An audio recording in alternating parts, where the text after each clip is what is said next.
এটা one of the important negative side এই বাইকের, যে ট্যাঙ্কে জং পড়ছে।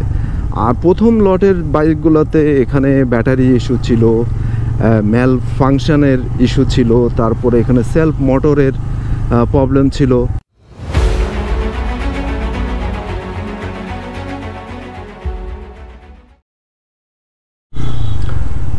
হে এভরিওয়ান, আসসালামু আলাইকুম, ভেরি গুড আফটারনুন। আজ শুক্রবার 16ই মে। অ্যাকচুয়ালি আজকে আপনারা জানেন যে হিরো এক্সট্রিম 160R 4V বাইকটি লঞ্চ হবে। সেই লঞ্চিং প্রোগ্রামটা হবে হলো রেডিসন ব্লুতে। সো সেখানে একটা ইনভাইটেশন আসছে, দ্যাটস ওয়াই বাসা থেকে বের হইলাম, সেখানেই যাব। সামনে এই যে আগারগাঁয়, যেখানে আমরা বাইকার ভাই ব্রাদাররা সব একসাথে থাকি, এখানে সবাই আসবে এবং এখান থেকে সবাই একসাথে আমরা রওনা দিব। এই যে পালসার N160 বাইকটি কিন্তু বাই দিস টাইম 20,000 কিলো চালিয়ে ফেলছে। আপনারা অনেকে বিভিন্ন ধরনের প্রশ্ন আপনারা করেন যে বাইকটি কি আসলেই ভালো, N160 বাইকটি কি আসলেই ভালো? 2025-এ এই সেগমেন্টে যতগুলো বাইক আছে তার মধ্যে কি এই N160 এখনও কেনা উচিত? আপনি কি ফুয়েল ইউজ করেন, আপনি কোন ইঞ্জিন অয়েল ইউজ করেন, তারপরে আপনার ট্যাঙ্কে জং পড়ছে কিনা। আমি সৌদিতে থাকি, এবার বাংলাদেশে আসছি, ব্যাক করব এই যে জানুয়ারিতে ব্যাক করে বাইক নিব। তো আপনার এই ব্লগটা দেখি, আমি N160 নিতে চাই। তো আপনি যদি একটু আমাকে বলেন যে আমি আসলে এই বাইকটা নিব নাকি অন্য কোনো বাইক নিব। তো সেই কিছু আপনাদের প্রশ্নের আজকে উত্তর দেওয়ার চেষ্টা করব যে আসলে এই বাইকটি ভালো কি না। আমার দৃষ্টিতে বাইকটি আসলে একটি ভালো বাইক বলছি এই কারণে যে কিছু ইন্ডিকেটরের উপরে বেস করে আমি এই ভালোটা বলছি। তার প্রথম কারণ হলো বাইকটার লুক। এক একজনের পছন্দ এক রকম। আমার কাছে বাইকটা ভালো লাগে, লুকস। এটা একদম নতুন আঙ্গিকে বাংলাদেশে আসছে। নাম্বার 2 হলো যে এর পারফরমেন্স।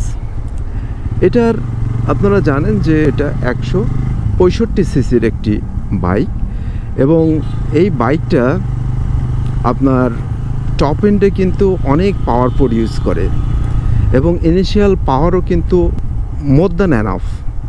তো সেই জন্য, এবং আপনার ইঞ্জিনের পাওয়ার যখন আপনি পাহাড়ে যাবেন বা বিভিন্ন জায়গায় যখন যাবেন অনেক সময় পাওয়ার ল্যাক করে, কিন্তু এই বাইকটার ইঞ্জিন পারফরমেন্স এ পর্যন্ত আমি ভালো পেয়েছি। তারপরে হলো এর যে মিটার কনসোল, এখানে অনেকগুলো, এখানে গিয়ার শিফটিং ইন্ডিকেটর থেকে শুরু করে এখানে ঘড়ি, ফুয়েল গজ, DTE বলে এখানে একটা অপশান আছে, ডিস্টেন্স টু এমটি। আপনি এখান থেকে যে ফুয়েল আছে সেটা দিয়ে কত দূর যেতে পারবেন সেটা আপনি এখান থেকে দেখতে পাবেন। ইঞ্জিন কাট আপ এগুলো আছে মোটামুটি। এখানে যে মিটার কনসোল সেটা কিন্তু অনেক ফিচার্স এখানে রয়েছে এবং অনেক আপডেট।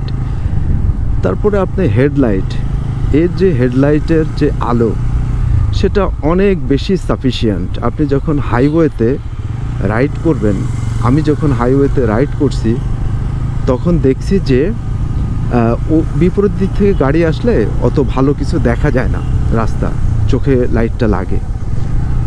তখন এই যে N160-র যে এটা কিন্তু প্রজেক্টর হেডলাইট, তো যার কারণে প্রজেক্টর হেডলাইট হওয়ার কারণে লাইটের পাওয়ার অনেক ভালো। তো সেদিক থেকে ভালো বলতে কি এই সেগমেন্টের মধ্যে এটা আনপ্যারালাল। তো এর যে বিল্ড কোয়ালিটি, আমি একবার অ্যাক্সিডেন্ট করলাম, অনেক গতি ছিল আমার বাইকে, মেরিঞ্জা ভ্যালি গেছিলাম বান্দরবন, আসার পথে অ্যাক্সিডেন্ট করছিলাম। এই সাইডের বাম্পার ভেঙে গেছিল, কিন্তু আমার বাইকের আমার মনে হয়েছিল যে অন্য কোনো বাইক হলে এটা মারাত্মক ধরনের ক্ষতি হতো, কিন্তু এর বিল্ড কোয়ালিটি আমার কাছে অনেক ভালো মনে হয়েছে। সিটে যে কমফোর্টনেস, তারপরে সাসপেনশন বলেন, তারপরে সব থেকে বড় হলো যে সেফটি ফিচার্সের জায়গায় যদি আপনি কথা বলেন, তাহলে এর যে braking system, dual channel ABS braking system এখানে রয়েছে। তো ব্রেকের পারফরমেন্স কিন্তু একদম আউটস্ট্যান্ডিং। 300 mm সামনের ডিস্ক হলো 300 mm। কিন্তু এর কিছু বিষয় আছে, যে আমার এই একদম প্রথম লটের বাইক এটা। তো এই লটগুলোতে যেটা হয়েছে যে আপনার এই যে ফুয়েল ট্যাঙ্কে ম্যাক্সিমাম মানুষেরই কিন্তু জং পড়ছে। তো যেমন আমার জং পড়ার অন্যতম কারণ ছিল যে আমার এই ট্যাঙ্কের মধ্যে পানি ঢুকে গেছিলো। এখানে একটা থাকে, এখানে একটা পানি পাস হওয়ার একটা নিচ দিয়ে একটা লাইন আছে, সেই লাইনটা সামহাও ব্লক হয়ে যাওয়াতে ওই পানি পাস করতে পারেনি। এখানে বাইক যত ওয়াশ করছে, তারপরে বর্ষার সময় যত রাইড দিছি, সব পানি কিন্তু এর ভিতর দিয়ে ওই চলে গেছে, ট্যাঙ্কের ভিতরে চলে গেছিলো। সেইটা মাঝে একবার ক্লিন করতে গিয়ে দেখি যে আমার ট্যাঙ্কের নিচে জং পড়ছে। আমি বাজাজের সাথে কথা বলেছি, তারা স্বীকার করছে, তারা বিভিন্ন সময় বলছিল যে এটা নিম্নমানের ফুয়েল ইউজ করার কারণে এটা হতে পারে। তারপরে অয়েল বুস্টার ইউজ করার জন্য এটা হতে পারে। তো এগুলো আসলে লেম এক্সকিউজ। ভেরি রিসেন্ট বাজাজের সাথে আমি কথা বলছি, ওনারা স্বীকার করছে যে এই ট্যাঙ্কের যে র ম্যাটেরিয়ালস যেটা ছিল, সেইটা আসলে এখানে ওই যে হাওয়া পাস হওয়ার নানা ধরনের মেকানিজম সিস্টেম আছে, সেই সিস্টেমটা এই ট্যাঙ্কে হয়তো প্রপারলি ফাংশন করেনি, দ্যাটস ওয়াই এই জং পড়ছে।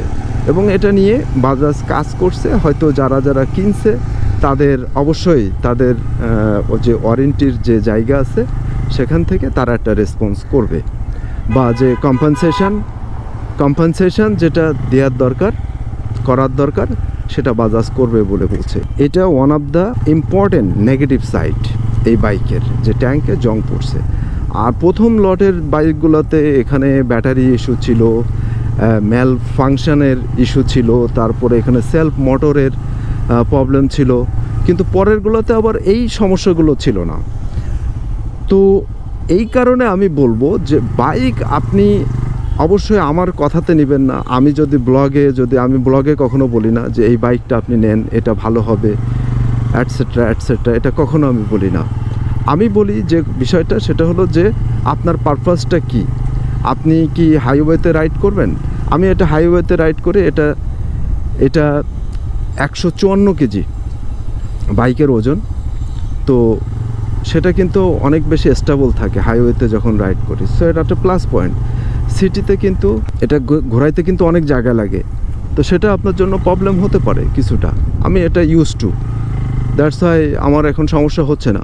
আমি বলবো যে বাইক কেনার আগে কারোর কথায় না, আপনি আপনার পারপাসটা বুঝবেন এবং আপনি টেস্ট রাইড দেবেন। ধরেন এটার সাথে আপনি যদি অনেকে বলছে যে এটা নেব নাকি FZS নিব, তো আমি বলবো যে দুইটা বাইকে আপনি একটু সময় নিয়ে রাইড দিবেন, সময় নিয়ে রাইড করবেন। রাইড করে আপনি যেটাতে কমফোর্ট ফিল করবেন, যেটাতে আপনার পারপাস সার্ভ হবে, আপনি ঠিক সেই বাইকটাই আপনি নেবেন। তো N160 বাইকটা আসলেই কেমন, এবং 2025-এর এই মাঝামাঝি সময় বাইকটা নেওয়া যায় কিনা, আপনাদের বিভিন্ন প্রশ্নের উত্তর দেওয়ার চেষ্টা করলাম। ভিডিওটি যদি আপনাদের ভালো লাগে তাহলে আমাদের চ্যানেলটি সাবস্ক্রাইব করতে পারেন, লাইক কমেন্ট করতে পারেন। তো ভিডিওটি এ পর্যন্তই, দেখা হবে নেক্সট কোনো ভিডিওতে। Till then, good bye and take care.